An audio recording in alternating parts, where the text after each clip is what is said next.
এ পর্যায়ে যেতে চাই হিলি স্থলবন্দরের খবর জানতে। হিলি স্থলবন্দর দিয়ে আমদানি হচ্ছে রমজান কেন্দ্রিক ভোগ্যপণ্য, এছাড়াও আমদানি হচ্ছে চাল ও ভুট্টা। অন্যদিকে ভারতেও রপ্তানি হচ্ছে বাংলাদেশি নানা পণ্য।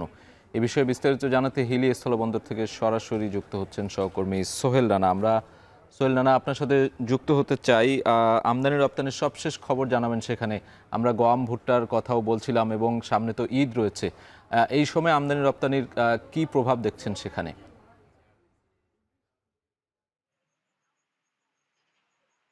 এই রমজান কেন্দ্রিক যে ভোগ্যপণ্যের আমদানি সেটি বেশ বেড়েছে এই বন্দর দিয়ে, বিশেষ করে ছোলা, মসুর ডাল এবং মশলা পণ্যগুলো রয়েছে সেগুলো এই বন্দর দিয়ে আমদানি হচ্ছে। এর পাশাপাশি ভারত থেকে ভুট্টা এবং চাল সেটিও কিন্তু আমদানি হচ্ছে।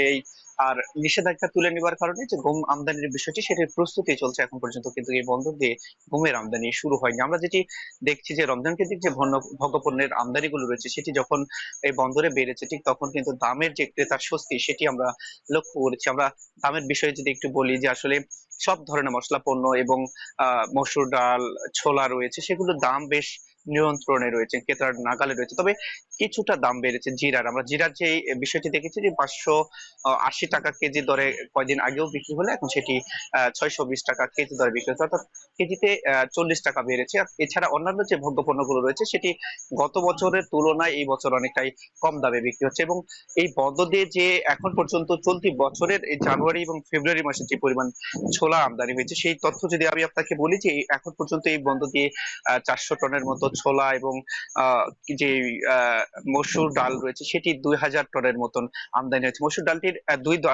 দুই মানের এখানে আমদানি হয়েছে, যার কারণে সেটি আমদানি বেশ বেশি আমরা দেখছি। এবং জিরা আমরা যেটি দেখছি যে জিরা এখন পর্যন্ত 1000 টনের মতো এই বন্দর দিয়ে আমদানি হয়েছে। এছাড়া আদা রয়েছে এবং এলাচ রয়েছে, সেটিও স্বল্প পরিমাণে আমদানি হয়েছে, তারপরেও কিন্তু বাজার অনেকটাই নিয়ন্ত্রণে রয়েছে ক্রেতার। সাজিদ। হিলি স্থলবন্দর থেকে যুক্ত ছিলেন সহকর্মী সোহেল রানা।